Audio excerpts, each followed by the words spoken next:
Hello tout le monde, on se retrouve aujourd'hui pour une nouvelle recette ultra gourmande. Il s'agit d'une mousse au chocolat vegan très simple et rapide à réaliser. C'est parti.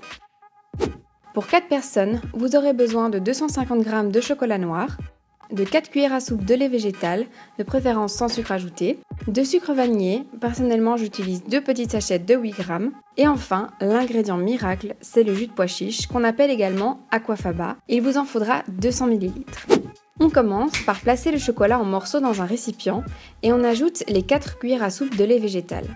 On met le tout au micro-ondes pour environ 1 minute, il nous faut une texture bien lisse et homogène. On sépare ensuite l'aquafaba des pois chiches. Je vous conseille de le filtrer pour être sûr de ne pas avoir de petits morceaux dedans.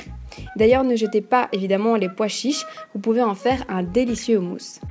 Avec un fouet électrique, on commence à battre l'aquafaba qui va se transformer en mousse, c'est là que la magie opère. On ajoute ensuite le sucre vanillé et on continue à battre le tout. Il faut au moins compter 5 minutes afin d'obtenir une mousse dense et ferme. Et comme vous le voyez ici, on a exactement la même texture que les blancs en neige, c'est vraiment magique.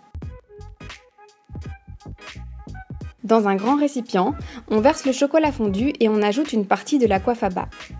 On mélange ensuite avec une spatule en effectuant des mouvements rotatifs afin de ne pas casser la texture de la mousse. C'est vraiment le secret d'une mousse légère et aérienne. On termine en ajoutant le reste de l'aquafaba et notre dessert est presque terminé.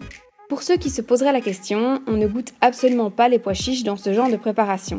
J'ai fait goûter cette mousse à plusieurs personnes sans qu'elles connaissent la recette et aucune ne s'est doutée qu'il s'agissait de pois chiches. D'ailleurs, c'est assez marrant de voir leur réaction quand vous leur dites l'ingrédient magique qui remplace les œufs.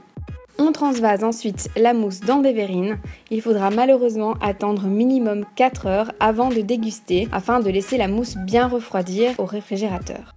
Le mieux, c'est de la préparer la veille car elle est encore meilleure le lendemain. Si vous voulez plus de recettes véganes et simples à réaliser sur ma chaîne, n'hésitez pas à me mettre un petit pouce vers le haut. Et si vous réalisez à votre tour cette recette chez vous, dites-moi en commentaire ce que vous en avez pensé. En attendant ma prochaine vidéo, vous pouvez me rejoindre sur les réseaux sociaux, tout est dans la barre d'infos. Et moi je vous dis à la prochaine, ciao!